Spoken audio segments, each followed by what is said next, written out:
Welcome to Bikash IQ. তোমাদের second phase admission কবে থেকে শুরু হচ্ছে এবং কেমন কি প্রসেস আছে, কেমন কি অ্যাডমিশন হতে হবে, কবে লিস্ট বের হবে, কবে পেমেন্ট করতে হবে, কবে নাম আসবে, যারা এখনও পর্যন্ত অ্যাডমিশন নাওনি এখানে কিন্তু কয়েকটা পয়েন্ট নিয়ে কথা হবে। এক নম্বর হচ্ছে যাদের নাম টোটালি আসেনি আর কি, তারা কীভাবে অ্যাডমিশন নেবে। যাদের নাম অলরেডি এসছে কিন্তু অ্যাডমিশন নেয়নি, অর্থাৎ পেমেন্ট করেনি, মানে অ্যাডমিশন নেয়নি, ওরা কী করে অ্যাডমিশন হবে। তৃতীয় পয়েন্টে আলোচনা করব।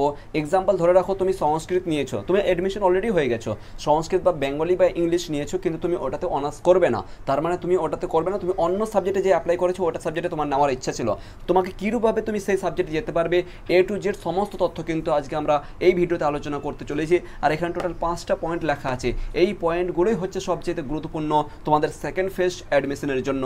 আশা করি তোমরা বুঝতে পারো। ভিডিওতে যাওয়ার পূর্বে অবশ্যই তোমাদেরকে বলবো যে অবশ্যই তোমরা কিন্তু সাবস্ক্রাইব করে নাও বিকাশ আইকিউ ইউটিউব চ্যানেলকে, যেখানে তোমাদের এডুকেশন রিলেটেড সমস্ত কিছু কন্টেন্ট প্রোভাইড করা হয়, বিশেষ করে ক্লাস 11 এবং 12-এর জন্য অবশ্যই কিন্তু, এবং তার পাশাপাশি কিন্তু কলেজেরও বিশেষ আপডেট দেওয়া হয়। অবশ্যই কিন্তু সাবস্ক্রাইব করে নিবে আমাদের এই চ্যানেলটি। আশা করি সাবস্ক্রাইব করে নিয়েছো। সাবস্ক্রাইব করতে দেখো কোনো পয়সা লাগে না, কোনো কিছু লাগে না, জাস্ট একটা ক্লিক আর ভালোবাসা, আর কোনো কিছু নেই। চলো স্টার্ট করছি। প্রথমত দেখো, প্রথম যে হচ্ছে আর কি নতুন ফেজ অ্যাডমিশন। নতুন ফেজ অ্যাডমিশন প্রথম পয়েন্ট দেখো, 1 নম্বর পয়েন্টে বলা হচ্ছে, 1 নম্বর পয়েন্টে এখানে বলা হচ্ছে 3/9, এই যে 3 তারিখ আছে না, এটা হচ্ছে 3 তারিখ, 3 তারিখ থেকে 9 তারিখ পর্যন্ত, অর্থাৎ 3 তারিখ থেকে 9 তারিখ পর্যন্ত, এই যে 3/9/9 অর্থাৎ সেপ্টেম্বর মাস চলছে, এই 9 তারিখে 2025 এই পর্যন্ত তোমাদেরকে কি করতে হবে। মূল কথা হচ্ছে কেউ যদি নতুন কেউ যদি ফার্স্ট ফেজে অ্যাডমিশন নিয়েছো, কিন্তু তুমি অ্যাডমিশন নেওয়ার পরে ওই সাবজেক্টে অনার্স করতে চাও না বা ওই সাবজেক্টে পড়তে চাও না, তাহলে তোমাকে কী করতে হবে, এই তারিখের মধ্যে অর্থাৎ 3 তারিখ থেকে 9 তারিখের মধ্যে অ্যাডমিশন আগে ক্যান্সেল করাতে হবে। অ্যাডমিশন যে স্লিপ, মানে অ্যাডমিশন যে তোমার সার্টিফিকেট, সেটা কিন্তু ডাউনলোড হবে, সেটা কিন্তু ক্যান্সেল করলে 1 নম্বর পয়েন্ট। এবার দ্বিতীয় পয়েন্টে কী করতে হবে, দ্বিতীয় পয়েন্ট হচ্ছে তোমার 10 থেকে 13 তারিখের মধ্যে, ভালো করে বুঝবে, 10 তারিখ থেকে 13 তারিখের মধ্যে তোমার যে পোর্টাল রয়েছে, অর্থাৎ WBCAP, এই যে তোমার পোর্টাল রয়েছে, West Bengal central admission portal যে রয়েছে, এইখানে তোমাকে কী করতে হবে, তোমার অ্যাপ্লিকেশন আইডি, মানে তোমার যে ইউজার আইডি ছিল, পাসওয়ার্ড দিয়ে তুমি লগ ইন করে এইখানে তোমাকে করতে হবে 10 তারিখ থেকে 13 তারিখের মধ্যে তোমার যে প্রিফারেন্সগুলো ছিল, অর্থাৎ তুমি 1 থেকে ধরে রাখো তুমি 7টা কলেজে বা 6টা কলেজে অ্যাপ্লাই করেছিলে এবং তোমার 6টা সাবজেক্টে অ্যাপ্লাই করেছিলে, সেই সাবজেক্টগুলো কী করতে হবে, তোমার প্রিফারেন্স অনুযায়ী আবার কিন্তু তোমাকে উপর নিচে করতে হবে, যেমন করে তুমি সাজিয়েছিলে না, সেটাই কিন্তু আবার সাজাতে হবে। এক কথায় হচ্ছে এটাই, ঠিক আছে, তোমাকে সাজাতে হবে, প্রথমত সাজিয়ে আবার কিন্তু সেভ করতে হবে, অর্থাৎ তুমি সাজিয়ে দিয়ে ধরে রাখো তুমি কী করেছিল, এ নামক কলেজে বা এ নামক সাবজেক্টে যাই বলো না কেন, এ নামক সাবজেক্টে তুমি 1 নম্বর রেখেছিলে কিন্তু তোমার নাম আসেনি, বা এসেছিলো কিন্তু তুমি অ্যাডমিশন নাওনি। দ্বিতীয় পয়েন্টে আসছি, ধরে রাখো বি নামক কলেজে তুমি 2 নম্বরে রেখেছিলে, সি নামক কলেজে তুমি 3 নম্বরে রেখেছিলে, তাহলে এবার কী করবে, তুমি কী করতে হবে, সি থেকে বি এ যেতে হবে, অর্থাৎ বি থেকে সি এ আসতে হবে, অথবা তোমার এ থেকে বি এ আসতে হবে, অথবা এ থেকে সি এর মধ্যে আসতে হবে। ঠিক এই একটা প্রসেস, মানে উপর নিচে করতে হবে, তোমাকে কিন্তু সাজাতে হবে,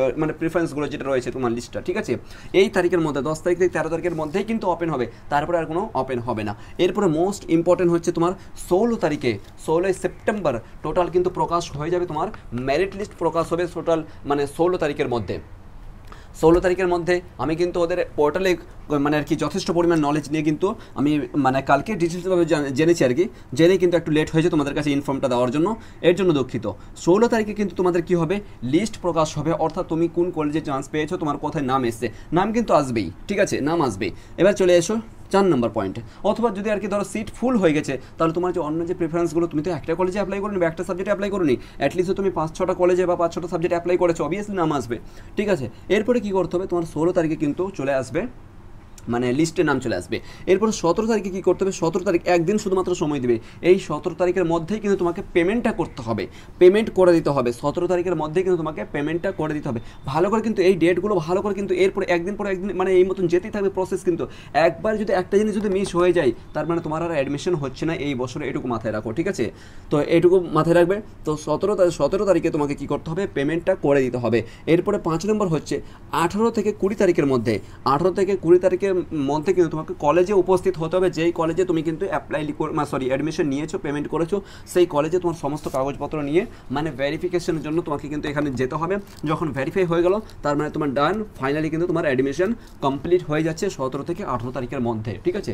তুমি যখন অ্যাডমিশন কিন্তু এখানে তোমাকে অবশ্যই কিন্তু পেমেন্ট করতে হবে এই তারিখের মধ্যে। তারিখগুলো ভালো করে মাথায় রাখো বা লিখে নিতে পারো, এইগুলোই হচ্ছে ইম্পর্টেন্ট সেকেন্ড ফেজ অ্যাডমিশনের জন্য। আশা করি বোঝাতে পেরেছি, অবশ্যই সাবস্ক্রাইব করে দাও। চলো পরবর্তী ভিডিওতে দেখা হবে। হবে। Thank you.